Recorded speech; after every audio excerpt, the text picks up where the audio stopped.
अस्सलाम वालेकुम and hi everyone. आज का हमारा टॉपिक है distinction between G and G not.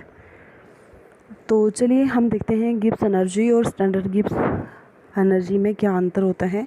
तो सबसे पहले जो गिब्स एनर्जी है, ये मैंने आपको बताया भी था कि किसी सिस्टम के अंदर जो amount of free energy available होती है जिसको आप यूज़ कर सकते हो फॉर डूइंग यूज़फुल वर्क, उसी को बोलते हैं गिब्स एनर्जी। तो it is defined as the maximum amount of energy present in a substance which can be converted into useful work. ठीक है।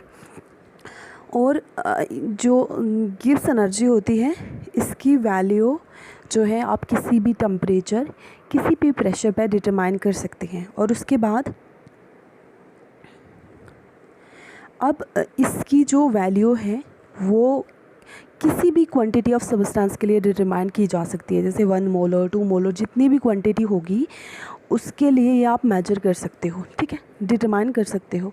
उसके बाद फोर्थ पॉइंट है कि इसकी जो वैल्यू है वो डिफरेंट आती है under different condition of temperature and pressure concentration. अगर मतलब जो डिफरेंट कंडीशंस हैं टेम्परेचर की, प्रेशर की, कंसंट्रेशन की, जो गिब्स एनर्जी की वैल्यू आएगी वो भी डिफरेंट आएगी। मतलब डिफरेंट एक टेम्परेचर, मान लो 100 डिग्री सेल्सियस टेम्परेचर पे कुछ और वैल्यू आएगी और 150 टेम्परेचर पे कुछ और वैल्यू आएगी। ठीक है, 1 मोल कंसंट्रेशन पे कुछ और वैल्यू आएगी, मान लो 10 मोल पे कुछ और वैल्यू आएगी।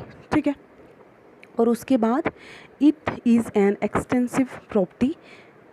एक्सटेंसिव का मतलब ये अमाउंट पे डिपेंड करती है। ठीक है। उसके बाद चलिए आप स्टैंडर्ड गिब्स एनर्जी के डिफरेंस को देख लेते हैं, वो गिब्स एनर्जी से कैसे डिफरेंट होती है।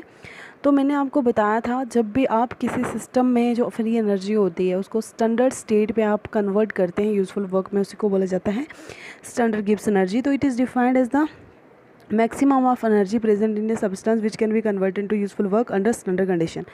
अब स्टैंडर्ड कंडीशन क्या बताया था मैंने कि जहाँ पर टेम्परेचर हो वो 25 डिग्री सेल्सियस या 298 केल्विन हो, और उसके बाद जो प्रेशर होगा वो 1 एटमॉस्फेरिक होगा, और जो कंसनट्रेशन होगी वो 1 मोलर होगी। ठीक है। उसके बाद its value is determined at 25 degree Celsius. इसकी जो वैल्यू है वो डिटरमाइंड की जाती है 25 डिग्री सेल्सियस मतलब 298 केल्विन पे टेम्परेचर और 1 एटमॉस्फेरिक प्रेशर पे। It's value is determined for 1 mole of a substance. तो इसकी जो फॉर अ मोल, या आप यहाँ पर देख लीजिएगा, आपके पास अगर बुक हुई तो यहाँ पर for mole of a substance या क्या इसके पहले क्या है आप एक बार प्लीज़ चेक कर लीजिएगा। स्टिल मैं एक बार देख के बताती हूँ।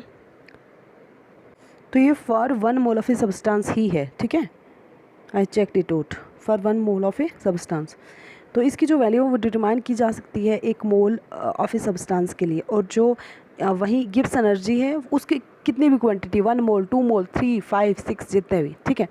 उसके बाद फोर्थ पॉइंट है it's value is fixed and conditions can't be change. इसकी जो वैल्यू होती है स्टैंडर्ड, ये फिक्स्ड होती है, और जो कंडीशंस होती है जैसे कि टेम्परेचर, प्रेशर, ठीक है, वो चेंज नहीं होती। और ये एक इंटेंसिव प्रॉपर्टी है जो कि अमाउंट पे डिपेंड नहीं करती।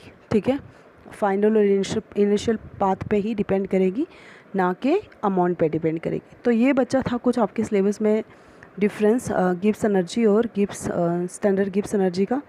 अब चलिए हम देखते